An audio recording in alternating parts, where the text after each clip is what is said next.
fraud. That was the Rudy Giuliani press conference where he made it very clear that the press can't keep saying that there's no evidence. But let's get the latest on this from someone who was there, who talked right up front, senior legal advisor to the president, G'na Ellis. G'na, welcome back to the show. Thanks so much. I loved one of the sound bites that you had in the press conference. We talked about this yesterday. I want to play for the audience what you said, though, about law and order.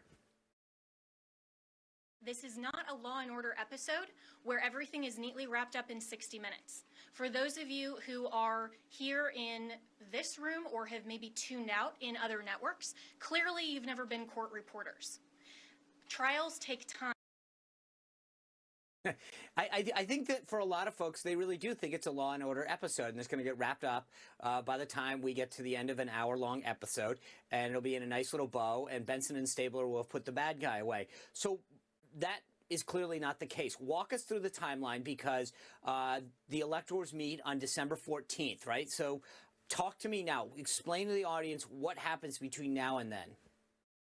Well, the first thing that Team Trump has been trying to do is not have the state certify these false results. And that's the first thing that we have to do to make sure that we preserve election integrity. And then we can actually go in to court and present our evidence, present these witnesses. So, Sean, we have three different types of witnesses. For example, this is all about election official fraud. So we know that the Democrats and these operatives, these election officials, have been changing the rules on the ground. They can't do that outside of the scope of the state law. That's only the province of the legislature. So they have changed the rules. So you have election officials who have told other election officials to change the rules the day of, manipulate ballots, encourage voters to vote for Joe Biden. We have voters who are the second category, who have had instances of intimidation, of being told when they walk in that they've already cast a ballot, and they're saying, no, I didn't, but they're only being given a provisional ballot.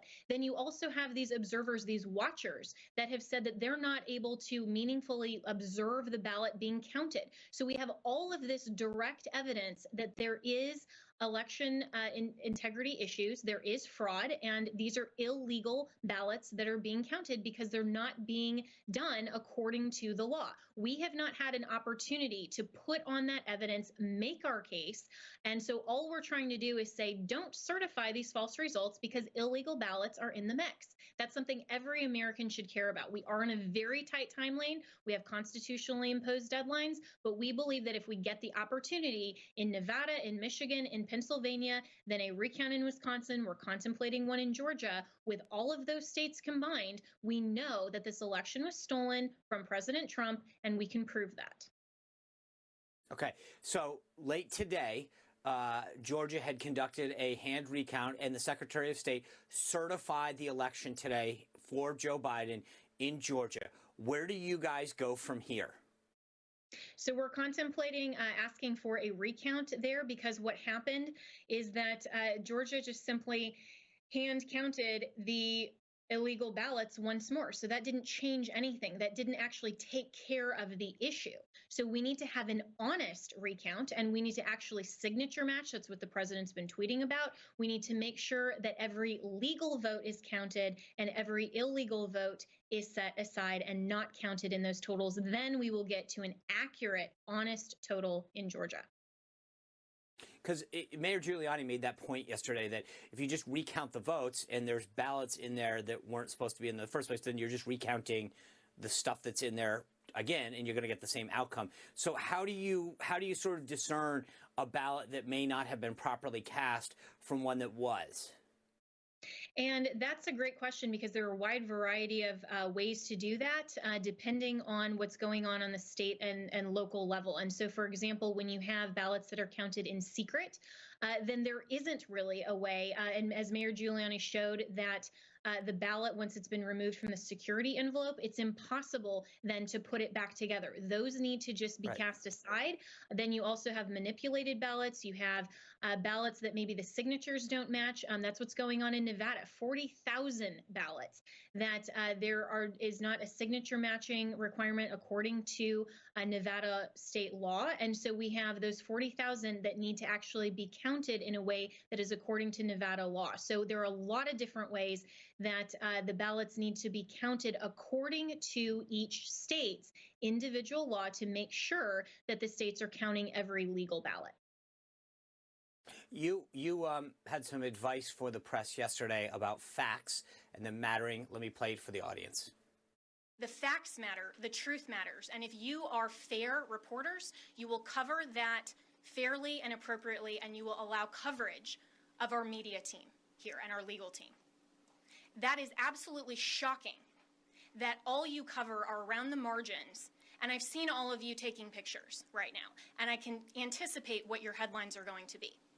If you are not willing to talk about the evidence that has been presented, then that is absolutely unacceptable for journalistic standards. Well, Jena, you must start giving me lottery numbers now, because you were right. I want to show the audience some of the headlines that popped out today.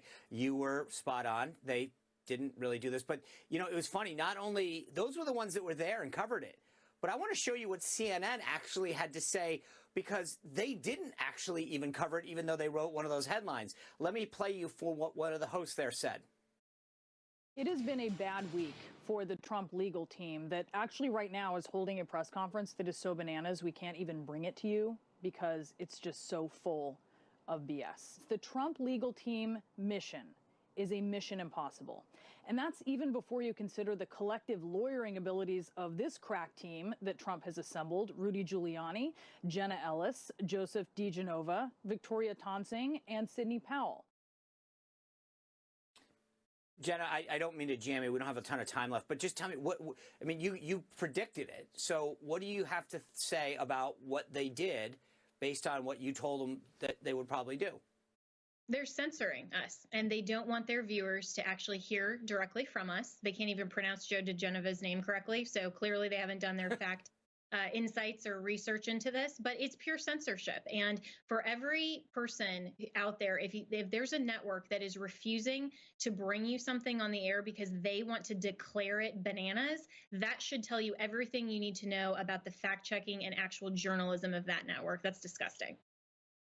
Yeah, NewsMax carried it live.